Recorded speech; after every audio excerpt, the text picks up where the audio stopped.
उद्याचं आंदोलन तर इथं टावरवर संतोष देशमुख यांचे कुटुंबीय करायलेले आहेत आणि परवा दिवशी 14 तारखेचं जे सामूहिक आत्मदहनाचं आंदोलन आहे त्याचं आम्ही ठिकाण समजा निश्चित केलेलं आहे. त्याचं मसजोग मध्ये कोणत्या ठिकाणी होईल हे आम्ही आज सांगणार नाहीत. आज जर सांगितलं तर पोलीस प्रशासन येईल, आम्हाला नोटीस देईल, हे करील.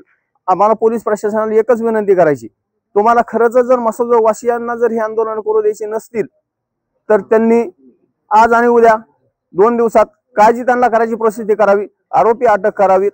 त्याच्यानंतर आम्हाला महाराष्ट्र शासनाला एक विनंती करायची की तुम्ही जे समजा आजपर्यंत आम्हाला की विशेष सरकारी न्याय वकील नियुक्त करतो आजपर्यंत म्हणतात, पण आणखीन कसल्या प्रकारची ऑर्डर निघालेली नाही. या स्थानिक लेवलवरचे जे सरकारी वकील आहेत ह्यांच्यावर हे आरोपीचे कार्यकर्ते दबाव आणून ते त्या केसमधून माघार घेतात.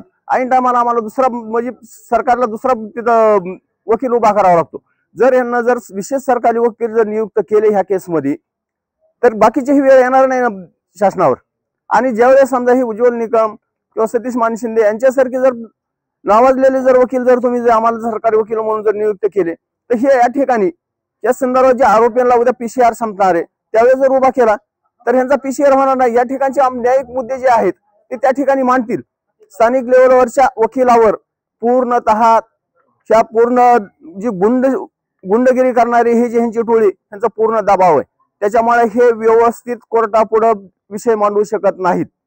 त्याच्यामुळे आमचं या ठिकाणी ही आंदोलन आहे महत्वाचा मुद्दा तोय ह्याच्यातले सगळे आरोपी अटक व्हायला पाहिजेत. जे ह्यांना मदत करणार आहेत त्यांना पण अटक करणं गरजेचं आहे. ते पण अटक व्हायलाच पाहिजेत. त्यांच्यावर गुन्हा दाखल झाला पाहिजे आणि खंडणीतले जे आहेत त्यांच्यावर तर 302चा दाखल झालेला पाहिजे. ह्यांच्यात म्हणजे हे काय करायला लागलात, खंडणी वेगळे आणि 302 वेगळा असं म्हणजे दाखवून आम्ही अटक केलं म्हणजे हे समाजाची दिशाभूल आहे. ह्याच्यात ऍक्च्युअल खंडणीचा गुन्हा आणि 302चा गुन्हा हा एकमेकाला कनेक्ट गुन्हा आहे. त्याच्यामुळे खंडणीतले आरोपी 100% ह्याच्यात यायलाच पाहिजे ही आमची गावकऱ्याची मागणी आहे.